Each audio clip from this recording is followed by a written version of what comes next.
संगमनेर तालुक्याच्या पठार भागातील घारगाव येथील दिंडी शिर्डीला जात असताना चन्नापुरी गावात मुक्कामी असताना चोरट्यांनी चांदीच्या पादुका, दानपेटी व मोबाईलची चोरी केली. मात्र संगमनेर तालुका पोलिसांनी घडलेल्या गुन्ह्याची गंभीर दखल घेत 3 चोरटे तातडीने जेरबंद केलेत. घारगाव येथील साई सह्याद्री तरुण मित्र मंडळाच्या वतीने गेल्या 14 वर्षापासून घारगाव ते शिर्डी पायदिंडी सोहळ्याचे आयोजन केले जाते. यावर्षी 29 जानेवारीला घारगावमधून या दिंडीचे प्रस्थान झाले होते. दिंडी रात्रीच्या वेळी चन्नापुरी गावातील साई मंदिराच्या प्रांगणात मुक्कामी थांबली होती. रात्रीचे जेवण झाल्यानंतर दिवसभर सर्वच साईभक्त चालून थकल्याने गाढ झोपले होते. याच संधीचा फायदा घेत अज्ञात चोरट्यांनी पालखीतील चांदीच्या पादुका, दानपेटी व साईभक्त संजय गाडेकर यांचा मोबाईल चोरून पोबारा केला. पालखी शेजारी झोपलेल्या सकाराम कुरकुटे यांना पहाटे जाग आल्यानंतर ही गोष्ट त्यांच्या लक्षात आली. लागलीच त्यांनी ही माहिती मंडळाचे अध्यक्ष महेश आहेर, सचिव राहुल आहेर, खजिनदार राहुल धात्रक, मार्गदर्शक बाळासाहेब आहेर यांना दिली व पोलीस ठाण्यात धाव घेत तक्रार दाखल केली. घारगाव ते शिर्डी पायदिंडी सोहळा आमचं हे वर्ष 14वे वर्ष आहे. आम्ही दरवर्षी शिर्डीला जात असतो. 29/1/2026 रोजी आम्ही घारगाववरून शिर्डीला जात असताना चंदनापुरी या गावात मुक्कामी थांबलो होतो. तिथं साईबाबांचं मंदिर आहे, त्या मंदिरात आम्ही मुक्कामी थांबलो होतो.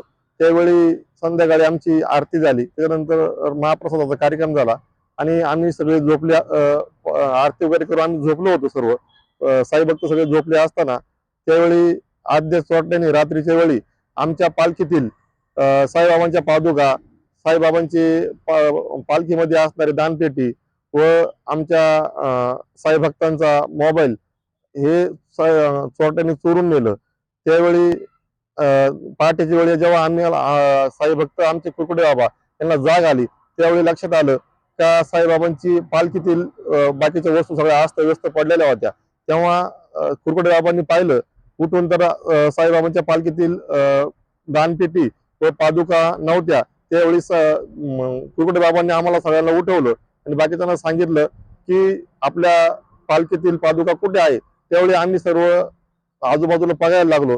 त्यावेळी आमच्या लक्षात आलं का चोरट्यांनी साईबाबाच्या दरवाजा, साईबाबा मंदिराचा दरवाजा तोडून त्यातून चोरांनी पादुका घेऊन गेलेत असं आमच्या ज्यावेळी लक्षात आलं. त्यावेळी आम्ही पोलिसांना माहिती दिली. त्यावेळी ताबडतोब पोलीस तिथं आले व चंदनापुरी गावातील तिथले माणसं पण भरपूर आले. तर त्यांनी आम्हाला सर्वांनी सहकार्य केलं.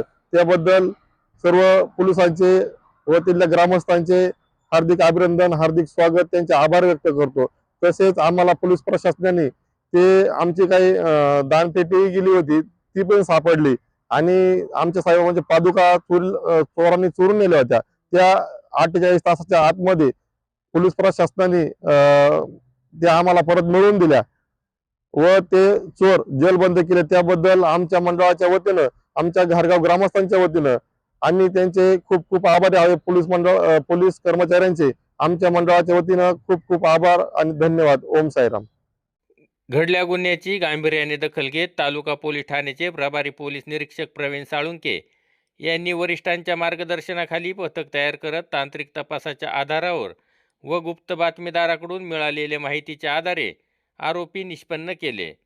तर ते श्रीरामपूर येथे असल्याची माहिती प्राप्त होताच श्रीरामपुरातून प्रशांत दीपक मावस, राहणार खांडगाव, गणेशवाडी, तालुका संगमनेर, रोहित विठ्ठल साळवे, जोशीवाडी, बिलोरी, तालुका सिन्नर, अतुल संजय बटवाल, राहणार राजापूर रोड, ढोलेवाडी, तालुका संगमनेर यांना ताब्यात घेतले असता त्यांनी गुन्ह्याची कबुली दिली.